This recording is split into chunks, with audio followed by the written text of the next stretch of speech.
Imagina só, carimbar um documento por pura camaradagem para um cidadão, fechar o expediente e, no fim do mês, ver o valor exato daquela taxa descontado diretamente do seu próprio salário. O susto deve ser gigante, né? Nossa, com certeza. E é exatamente esse nível de rigor e responsabilização, tipo, implacável mesmo, que a Lei de Taxas do Estado do Pará esconde ali nas entrelinhas. A máquina arrecadatória do Estado definitivamente não perdoa a desatenção, nem de quem trabalha lá dentro. Nem um pouco.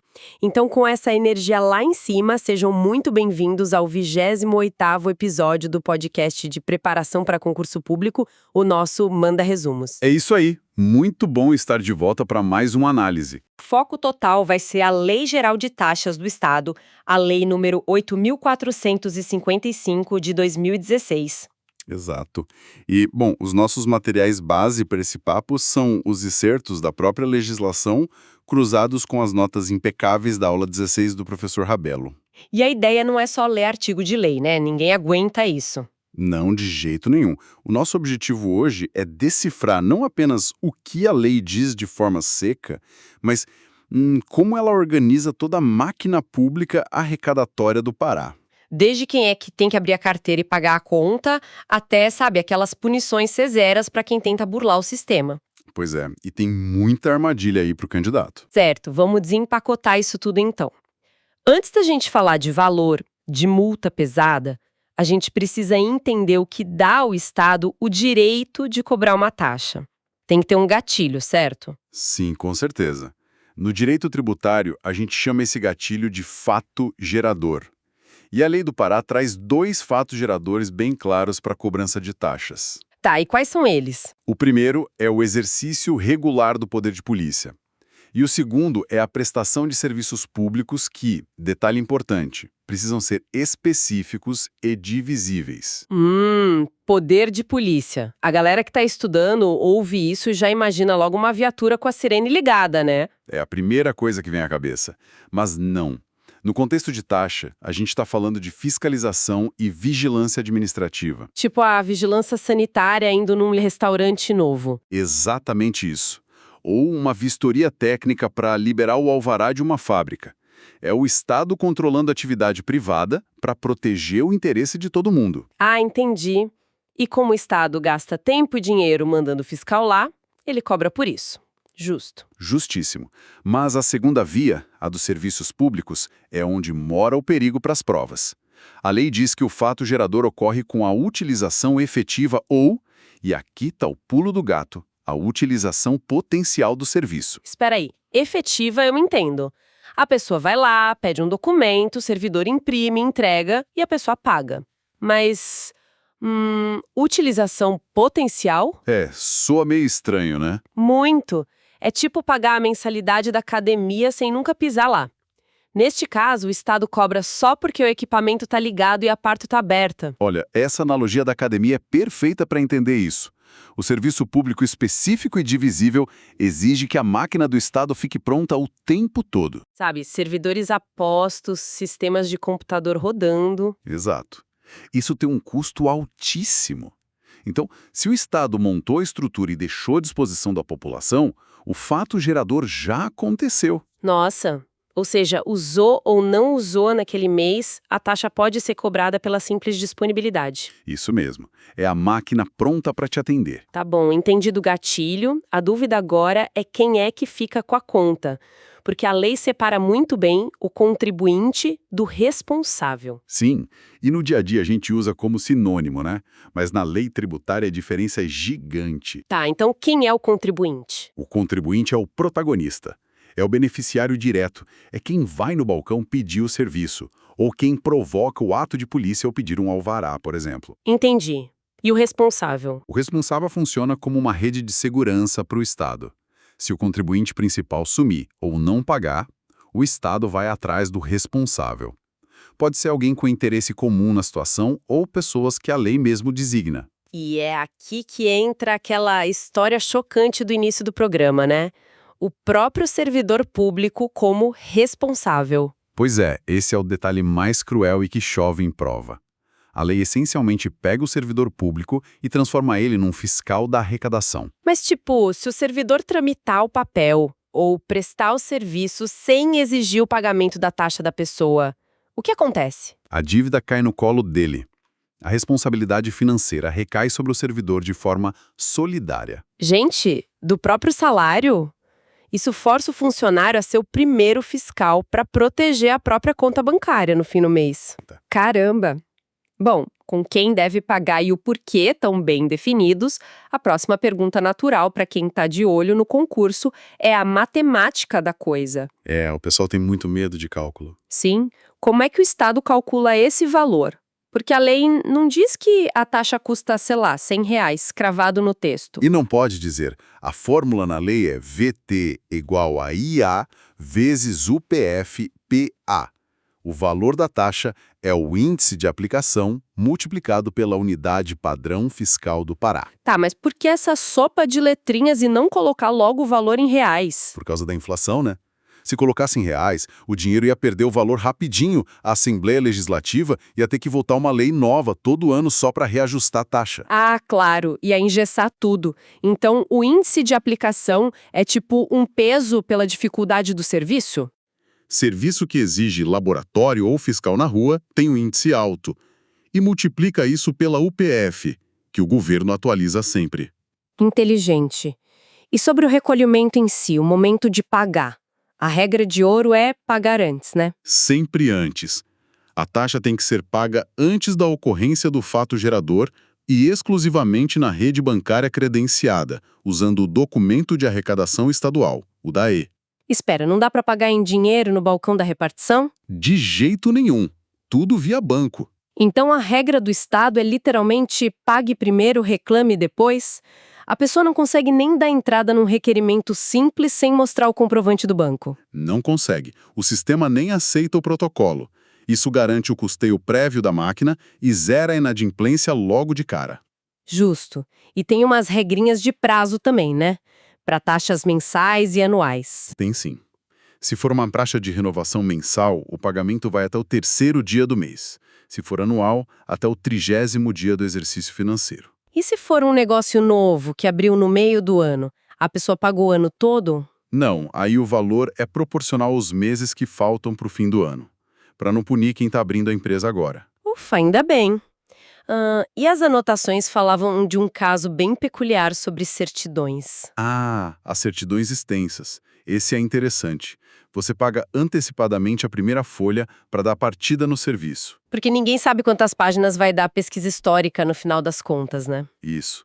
Aí quando o documento fica pronto, as folhas extras são cobradas. Mas tem um detalhe. O documento só é entregue depois que você pagar esse complemento. Fica retido como garantia. Muito esperto. Olha, antes da gente avançar para as punições e isenções, que é a minha parte favorita, A parte que dá medo, né? com certeza. Mas antes disso, eu quero fazer uma pausa rápida.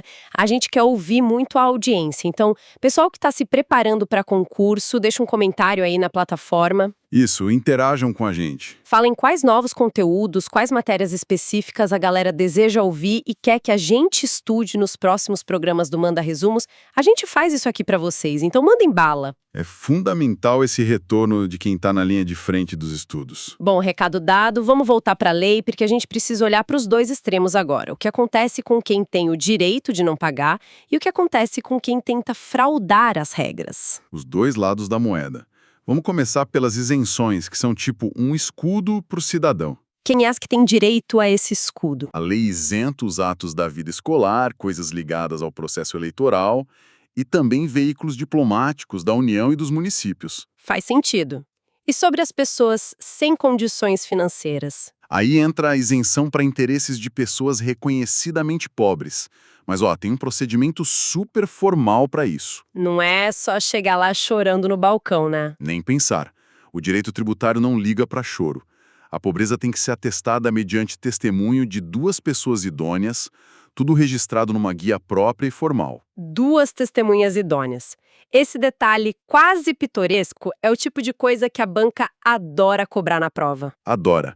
Se faltar a assinatura de uma testemunha, acabou a isenção. Bom, e saindo do escudo, a gente entra no martelo das punições. Aqui é que a coisa fica realmente interessante. O sistema sancionatório é bem pesado. Pesado é apelido. A gente está falando de duas multas principais que assustam. Tem a multa de 50%, né? Isso. Essa multa de 50% é para quem simplesmente deixa de recolher no prazo e na forma legal. É a quebra da obrigação principal. O famoso esquecimento. Tá, doeu no bolso. Mas aí tem o outro degrau, o salto para multa de 210%. Aí a conversa muda totalmente de figura. Cara, de 50% para 210%. Isso não é só um puxão de orelha financeiro. É o Estado dizendo que até perdoa o esquecimento, mas punha a má-fé de forma esmagadora. É exatamente isso o recado. Os 210% caem em cima de casos de fraude, adulteração de guias ou quem usa declaração falsa para conseguir aquela isenção de pobreza que a gente falou. O professor Rabelo trouxe um caso prático sensacional na aula sobre isso. Lembra da Transportes Tapajós e do João? Lembro muito bem, esse exemplo é vital para o candidato entender a diferença. O João é um pequeno comerciante que acabou perdendo o prazo de pagar a taxa sem querer. Faltou dolo, né? Ele só esqueceu. Exato. Para ele, a multa é de 50%. Fim da história. Mas a Transportes Tapajós arquitetou uma fraude, falsificou o documento para não pagar as taxas dos caminhões. Aí a chibata estala. 210% de multa em cima deles, porque teve dolo, teve má-fé. E tem mais, o Estado cobra solidariamente de todo mundo que ajudou na fraude. Todo mundo, tipo contador, despachante. Todos. Quem concorrer para a infração ou se beneficiar dela responde solidariamente. Nossa. E se não tiver uma multa específica na lei porque o cara fez? A lei tem uma carta na manga, a chamada multa residual. Aplica-se uma multa de 10 UPF-PA. O Estado nunca sai perdendo. E pagar a multa limpa a barra do cara? De jeito nenhum. Pagar a multa não exime o frator de reparar qualquer dano que ele tenha causado ao Estado. Tá, mas aí me veio uma dúvida bem prática. Quando ocorre uma fraude elaborada tipo essa da Transportes Tapajós, como é que a máquina pública descobre? Essa é a grande engrenagem da fiscalização. Quem são os olhos do Estado nessa história toda? É só o pessoal da Fazenda? A competência primordial, é claro, da Secretaria de Estado da Fazenda, a Cefaz. Mas a lei obriga que todo órgão que preste o serviço também fiscalize. Então o agente de trânsito, o cara do meio ambiente, todos viram fiscais da Cefaz. Basicamente, sim. Eles têm o dever legal de observar. E aí entra a regra das 24 horas, que é muito estrita. 24 horas pra quê? Se qualquer autoridade descobrir uma infração, ela tem o prazo máximo de 24 horas para comunicar a Cefaz por escrito. Então a lei transforma cada departamento do Estado numa rede de radares interligados. Ninguém pode simplesmente fazer vista grossa para ajudar um conhecido, porque a comunicação para a Cefaz deve ser quase em tempo real. Exatamente isso. E o fiscal na ponta da linha ainda ganha um poder de polícia imediato assustador. Como assim imediato? Imagina que uma atividade precisa de alvará ou vistoria para funcionar. O fiscal chega, vê que não tem o documento pago. Ele não precisa pedir para o juiz. Ele tem o dever de mandar paralisar a atividade na hora. Espera, fechar o negócio no mesmo instante. Na mesma hora. Até que todas as taxas sejam pagas. E se ele achar um documento falso ali na hora da batida, tipo da Transportes Tapajós? Aí o bicho pega na esfera criminal. O fiscal faz a apreensão do documento falso na hora, lavra um termo e manda tudo direto para a segurança pública. Para abrir inquérito policial. Isso mesmo. A brincadeira tributária vira casa de polícia na mesma hora. Caramba, a rede é muito bem fechada. Mas o Estado também tem as suas obrigações finais na lei, né? Para garantir transparência para quem está pagando. Sim, claro. A administração é obrigada a manter tabelas visíveis de todas as taxas nos órgãos de atendimento. Não pode ter taxa surpresa. E sobre a modernização disso tudo? A lei exige o registro eletrônico de todos os fatos geradores. Fica tudo numa base de dados gigantesca. Ah, e o destino do dinheiro arrecadado é o Tesouro do Estado, salvo se tiver uma destinação específica em outra lei. Entendi. E tem um aviso final para os espertinhos que tentam atrapalhar os fiscais, né? Ah, o dever de não embaraçar a fiscalização. Isso vale para contribuintes, servidores e até terceiros. Se atrapalhar o fiscal, sofre as sanções da lei. Maravilha. Bom, a gente passou por todas as engrenagens dessa lei. E para fechar essa nossa análise, eu queria te pedir aquela reflexão final provocativa. O que tudo isso que a gente discutiu significa na prática para quem está indo fazer essa prova da Cefaz? Bom, pensando fundo nas fontes, a grande sacada é que a exigência de registros eletrônicos rigorosos e a autoexecutoriedade, essa coisa de fechar um negócio na hora se faltar o alvará, mostram que a lei de taxas não é só uma ferramenta para colocar dinheiro no tesouro. Não é só um cardápio de preços, então. De forma alguma. Ela atua como um verdadeiro instrumento de engenharia comportamental. Nossa, engenharia comportamental. Explica isso. O Estado usa o peso financeiro das multas absurdas e a ameaça de paralisação imediata da empresa para forçar a regularização de toda a sociedade civil pelo medo preventivo. O aluno da Cefaz deve enxergar a lei não como uma burocracia chata, mas como o próprio sistema nervoso do controle estadual. É o Estado dizendo como a sociedade tem que agir. Sensacional. É muito além do papel impresso. Bom, eu agradeço profundamente a companhia da nossa audiência dedicada de concurseiros nesta edição do programa. A gente dissecou bastante coisa hoje. Foi um mergulho e tanto nas regras do Pará. O pessoal tem material de sobra para revisar agora. Com certeza. Então, para a galera que está aí na luta, mantenham o foco inabalável nos estudos e, claro, fiquem ligados nos próximos episódios do Manda Resumos para mais imersões focadíssimas na aprovação. Um abraço e até a próxima. Até mais, bons estudos!